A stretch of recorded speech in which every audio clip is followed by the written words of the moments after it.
Welcome to our third brief lecture on ancient Greece. And in this third lecture, we're going to look briefly at Greek philosophy. Again, I assume you've read the few pages in the textbook relating to Greek philosophy. What is philosophy? Well, I always ask this question at this point in my face-to-face classes. Some people kind of not sure. People frantically Googling to give me the textbook definition. But we're just talking to people like, what is your philosophy of life, you might say? Work-life balance. You might not have that now, being in college, maybe working at the same time, maybe having family responsibilities. What is your philosophy of life? We'll talk a lot about this as we move along in the course. What is it for the Greeks? What is it for the Romans? We'll see it's quite different for the Romans, for different ancient cultures. But you could ask yourself this way: philosophy, it's your way of looking at something, your way of thinking. I remember when I applied to Lone Star College, part of my application package, I had to write a 1 or 2 page essay on my philosophy of teaching. And by that, what did they mean? Well, how did I view teaching? What were my thoughts on it? So let's not get too hung up on what the word for word definition of philosophy, but make sure we all sort of understand what it means. It means essentially how you approach life. But then it's also much more structured. And this is where the Greeks started for the first time to come look at philosophy in a structured way. That does not mean that people hadn't thought before them. Now, philosophy comes from a Greek word that means love of wisdom. And for the ancient Greeks, it was a formalized study of the fundamental nature of knowledge, reality, and existence. And as I mentioned a moment ago, the Greeks really invented philosophy as a systematic, formal way of thinking, how we structure our thinking. Previously, all societies had attributed everything to the gods. Now, the Greeks still had gods, still attributed something to the gods, but not everything. So the Greeks who looked at this had 3 big questions. What is the world made of? Now we call this natural science. But until a couple hundred years ago, in universities, chemists, biologists would be in the department of philosophy. Indeed, astronomers, early astronomers, were called natural philosophers. But now we call that the natural sciences, and I know many of you are studying biology, chemistry, physics, whatever. But for the Greeks, that was one of the big questions. The second was, how do we know? And this goes by the long, complicated word epistemology. How do we know something? How do we come to know something? And then the third element is morals or ethics. What should we do? How should we behave as humans? Because we're all members of a society. How should you and I behave? How should other people behave? To what extent should there be a government? What form should the government take? To what extent should it let people do whatever they want to do? Where do you draw the limit on what people can do? I think there's a general consensus today that you don't have the right to get intoxicated, drive under the influence of alcohol or drugs to the extent that you're just entering Interstate 10 going the wrong direction, running red lights. I think everybody would say, well, no, that's immoral behavior. Although people would differ on whether you can have such a state of artificial intoxication in your own house, not bothering other people. Where do we draw these limits? I'm not saying where we should draw them, but these are the sort of questions people have always asked, and I'm sure they will continue to ask. And so this comes under morals. So again, the 3 big questions for the ancient Greeks were, what is the world made of? And we'll see, Aristotle would look at what we now call botany, plants and trees and their leaves and everything else. How do we know? And then how should we act? Wisdom versus knowledge. Ooh, what is that? Wisdom versus knowledge without Googling it or running to your dictionary. Well, for the Greeks, wisdom is a way of thinking. A wise person. Just think, who do you think of as a wise person?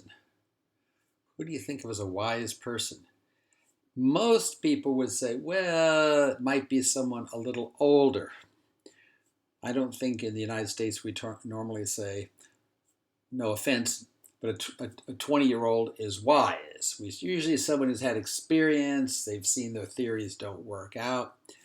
One example one student gave me once in class, I said, well, what are some wise people? They said, well, maybe the criminal court judge who's been there for a long time, and he has some 16 or 17-year-old who was arrested for stealing hubcaps or something like that, a nonviolent sort of fairly minor property crime. And the judge says, well, I have the option. I can send you to jail for a week. Let's say that's an option. And put you in with criminals. Or I could have you go on Saturday morning and visit the jails. And we'll show you how criminals live. And maybe this particular judge, in his experience, has found teenagers who see that really wake up and change their behavior. I just make up that example. I don't know if it's true. But who's a wise person? It's not exactly the same as knowledge, the accumulation of information. This is one thing obviously we have to do in school, we have to do in life. We have to have certain knowledge or information. On our tests, we unfortunately, not unfortunately, but the reality is we have to know certain facts. We have to know, as we saw in the last lecture, you'll need to know the difference between Doric, Ionic, and Corinthian columns, architectural order. You'll need to know some basic facts and a lot of information. But what makes someone wise? In medicine, in your view, just ask yourself this, and you can put this in the discussion question at the end. What do you think is a wise person?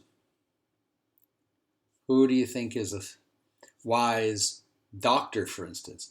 Well, you might think, well, it's a doctor not right out of medical school, but someone who's done medicine and kind of has a little better rapport with the patients, can understand that perhaps some illnesses or part of some illness is due to psychology, not just medicine.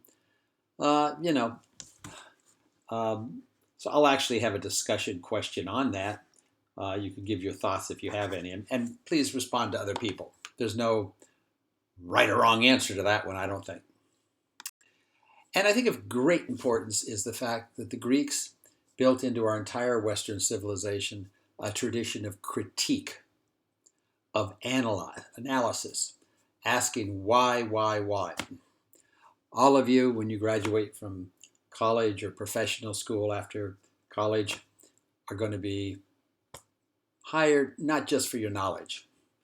In today's world, there's so much knowledge that we can just have in databanks, but rather for your analysis, your critique.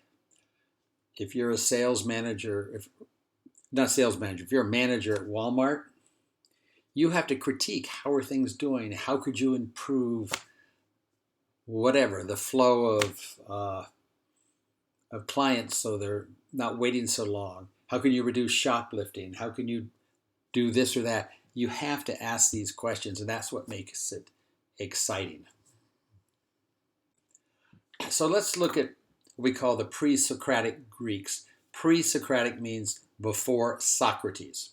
And then we're going to talk about these are before the big three. The big three are Socrates, Plato, and Aristotle, and that'll be most of this lecture. So the pre-Socratic Greeks. First, you had the materialists. They explained all the natural phenomena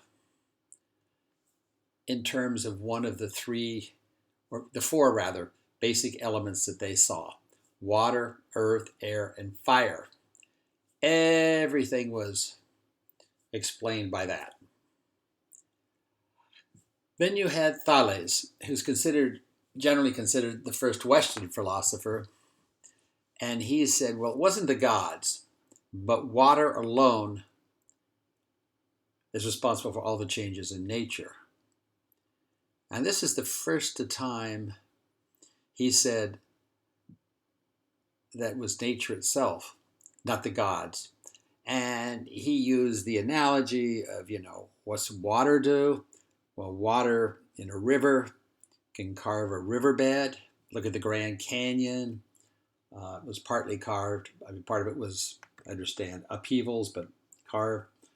You put a stone in a river. After many years, it becomes smooth. So water was responsible for all changes in nature, and it's certainly necessary for life.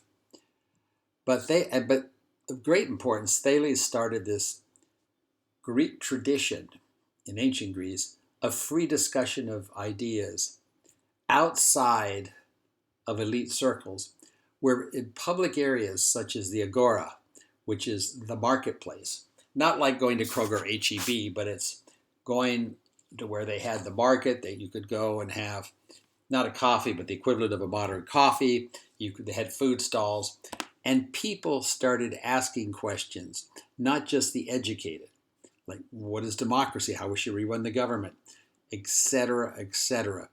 So this free discussion of ideas is traced back to Thales. Now, some of you may have been to this cafe restaurant in the Montrose area of Houston. It's called the Agora, and you go inside, and they have busts of famous Greeks like Aristotle or Plato in there, and the idea is to kind of go in and have coffee and talk about things, whatnot. Another major pre-Socratic Greek philosopher was Pythagoreans. The name probably rings a bell from that high school geometry course you loved so much. He said the universe is harmonious. All things can be ordered, counted, put in a sequence. He was the one who discovered that the music has a range of frequencies and a ratio, and came up with the octaves. And I think we're all familiar with his theorem in geometry that the ratio of the sides of a right triangle, it's the square of the hypothesis equals the sum of the square of the sides. And here it is.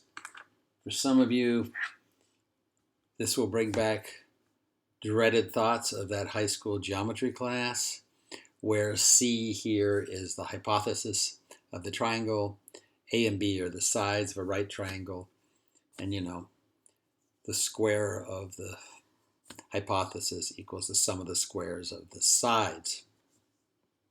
Don't worry, that won't be on the exam for those of you who didn't really enjoy it in high school. But the point is, he also could prove it by drawing these triangles, measuring them, cutting them out in a piece of paper, and it works. So he thought this works in geometry, the early mathematics they had, and he saw it in nature. Protagoras was a sophist who taught reasoning to wealthy families. Now, sophists were people who felt it doesn't really matter the truth of what you're saying, as long as you can argue well, you can convince people. So basically, if you're skilled at debate, you could win arguments. For those of you who plan to go to law school, you want to be a sophist in the courtroom, don't you, if you're in front of a jury? You may have a client that you think is guilty, but you have an obligation as being that person's attorney to represent that person, and you have to appeal to the emotions of that jury to convince them that your client is innocent. Now, the sophist said there's no objective reality. Man is the measure of all things. So whatever people think is beautiful is beautiful. There is no such thing as beauty. Beauty is in the eye of the beholder. Now, we'll see in a minute, Plato disagreed strongly with that, saying there is objective reality. Okay, this leads to the big three, as we call them: Socrates, his pupil Plato, and Aristotle. Excuse me. Socrates wrote nothing that we're aware of. He was executed in old age, accused of corrupting the youth because there was a youthful kind of rebellion in Athens, overthrew the government, and they were looking for someone to blame, and they blamed Socrates, because Socrates was the old man walking around in the Agora and everyone asking, what is justice? What kind of government should we have? What is peace? Etc., etc., etc. And people said, oh, he's the problem. He's raised all these questions among our young people. And in the textbook, there is a brief excerpt from a Socratic dialogue. These were written by Plato, who was his student. And it's a way of questioning to show that you and others don't really understand anything, okay? It's like you keep asking questions. And in fact, you can have two people do it, come question and question and question. And it can be kind of frustrated in the end, and you throw up your arms and say, my God, there's no end to this. And he used to do that in the Agora, or the marketplace. He used to walk around, and Plato and other students were with him. And he'd walk up to people kind of at random and say, what is beauty? What is your idea of beauty? What is your idea of ugliness? What is your idea of justice? And then people would say something, and he would question it. And then he would question it, and he would say, well, I don't really know either, but question it. And after a while, the average person would throw up their hands and say, well, this is all very interesting, Mr. Socrates, but I need to go get dinner for the family or do this or that. So it's basically a way of questioning things. Now, Plato, as I mentioned, was one of Socrates' students, and he essentially dedicated his life and writings to defending his master, or Socrates' teaching. Obviously, Plato was very upset that Socrates was executed. Be sure and watch the 10 or 15-minute video on Socrates' trial and how he was executed. He drank a poison called hemlock, which was apparently a very painful way to die, because you just didn't drink it and die. You drank it and you had convulsions and great pain for a day or two. So he wanted to defend Socrates. And he used to ask, what's the nature of knowledge and what do the means we have in it? What is morality? What's the best way to live? And these are called the Platonic dialogues. They're just some of them, he said, were from Socrates. He expanded it. And he used these dialogues. They're quite easy to read. And again, the textbook has several excerpts of them. If you were in a Greek philosophy course where we just looked at Greek philosophy, you'd read many, many hundreds of pages of these. But I think what's in the textbook will give you the idea. And one of the most famous is the allegory or myth of the cave. And Plato felt that we only see copies of the reality. There is a reality for everything, whether it's beauty, justice, or whatever. Now here I have a couple diagrams. I think these are better than the ones in the textbook, but look at the one in the textbook too. So here you have this supposed prisoner at the bottom, who's sort of chained there and has to look at the wall. And above him, they have an object. Behind that, a light source. Well, in those days, that would be a fire. The light goes around the object, and he sees the shadow. So the prisoner, in this case, never sees the object. He sees the shadow. And this is what Plato would argue that we humans see, is not the actual object or the reality, but we see sort of shadows, if you will. Here's another cartoon. These are modern depictions. You have these prisoners, or people held there. They can't move their head around. And they have a model horse. Obviously, that's not a real horse. And the people see that and say, oh, that's a horse, or they're told that's a horse. So if they went out in the real world, they might or might not recognize the horse. Now, of course, Plato said, well, we all, until we become philosophers, live in that cave.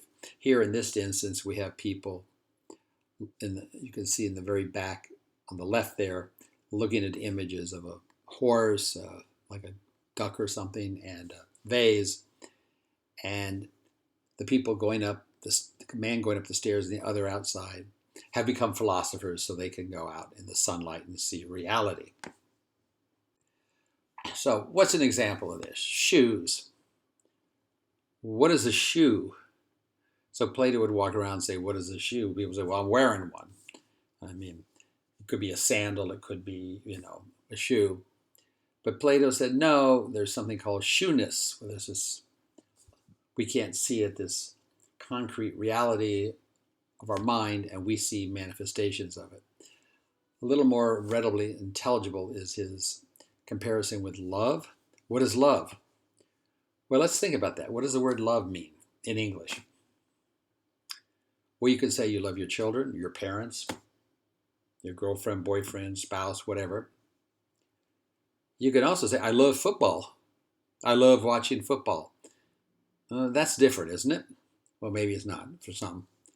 You love a juicy hamburger. I do. Right? You fill in the blank. Most of us say we love a nice chocolate, good quality chocolate. Some of you, I'm sure, would say you love studying Greek philosophy. What about, do you love justice? Well, we all love justice in the abstract, but what does that mean? Is loving justice the same as loving people? What is justice? What are they all the same? And if we were sitting here talking about it, you might say, well, love means an intense feeling, a positive feeling, right? I think it's a positive feeling as opposed to hate or dislike. But love obviously has many manifestations. Now, Aristotle disagreed. Aristotle was a student of Plato, and he disagreed with Plato. He said, no, this is, I don't agree with this. He said, you have to base your ideas on observing the real world and thinking about it, but not pure thought. So Aristotle is a rival school of philosophy to Plato. Aristotle says, what does this talk about having shoeness? He said, no, there's no such thing. You have actual shoes, concrete actual shoes. I don't mean they're made of concrete. I mean the real actual shoes that you can see and touch. And if we were, all of us here, not on the video, we were sitting around, someone might have sandals on, someone might have Nike shoes. We just learned about Nike the last lecture. Someone else may have something else. Someone may have boots on, whatever. They're all sort of footwear, I guess we call it now, or shoes. And that's what we should study, not this abstract idea of shoeness. Aristotle said, for all humans, the ultimate goal is happiness. And that can only be achieved in a political system because humans are all political by nature, because everyone has to live with someone else and depend to a certain extent on others. And so he wrote his famous work, The Republic, about the ideal city. From our perspective, it's quite jarring to read it because he talks about how the slaves should be organized. And then clearly he does not believe in gender equality. But that said, he believes that the study of what we call now political science is crucial to make sure that humans can achieve their potential in society. That's a political community. Now, what's the legacy of all this? Well, Aristotle has come to be much, much more important. He is a philosophical basis for all Christian theology. And we'll see a little later in the course that Thomas Aquinas based much of his doctrine on Aristotle. And it actually remains the official, it's misspelled, official philosophical position of the Catholic Church. Now, a good painting to show the difference between Plato and Aristotle is Raphael's work, The School of Athens. We will look at this again. This was painted during the Renaissance. We'll look at it again in terms of perspective and whatnot. But let's just look at it now in terms of philosophy. There is an excellent short video in the module on this. This is in the Vatican, in the private apartments of the Pope. And what you'll see here is the two figures in the center. And you'll see, we already looked a little at perspective earlier on in the course. You'll see the archways get smaller and smaller. Our focal point goes right down in the middle, right between the two gentlemen in the middle, who are, of course, Plato on the left and Aristotle on the right. And you see how your eye, you don't even have to think about it, it just automatically goes there from the perspective. And what we have in this painting, remember this painting was done around 1500, and this is Plato and Aristotle lived 2,000 years before. But what we have in this painting, on the right, we have all of the people in those 2,000 years who followed Aristotle. On the left, we have all the people who followed the views of Plato, great mathematicians, scientists, thinkers, whatnot. I won't go through them all. For our purposes now, this is from the center of that photo, of that painting rather. We have Plato pointing upwards, Aristotle pointing down and out. Now, how do we know who's whom? Well, first of all, the gentleman on the left, as we look at it, is much older, and he's a teacher of Aristotle, so that's a clue. You can also see, if you happen to know much about Greek philosophy, you see Aristotle is holding a copy of his Nicomachean Ethics book. You can barely see it. But look at where they're pointing. Plato is pointing up and saying the reality is up there in our mind. What we see on the earth are shadows of that reality. And Aristotle is saying, no, no, no. The reality is out here. It's among us. We have to study that. And that is our reality. And of course, Aristotle, in many ways, was a natural scientist. He wrote much about the classifications of plants and animals, many hundreds or thousands of pages, drew diagrams of trees and plants and leaves, and very early botanist. So he did that by observing. So this last slide is just what I said. Plato is pointing up, saying the mind, the reality is up there, and we just see shadows of it in the world. And Aristotle strongly disagrees. And this is sort of the basis right here, or very much the basis of the Western intellectual tradition, which we'll be looking at much more closely during the rest of the course. Thank you so much.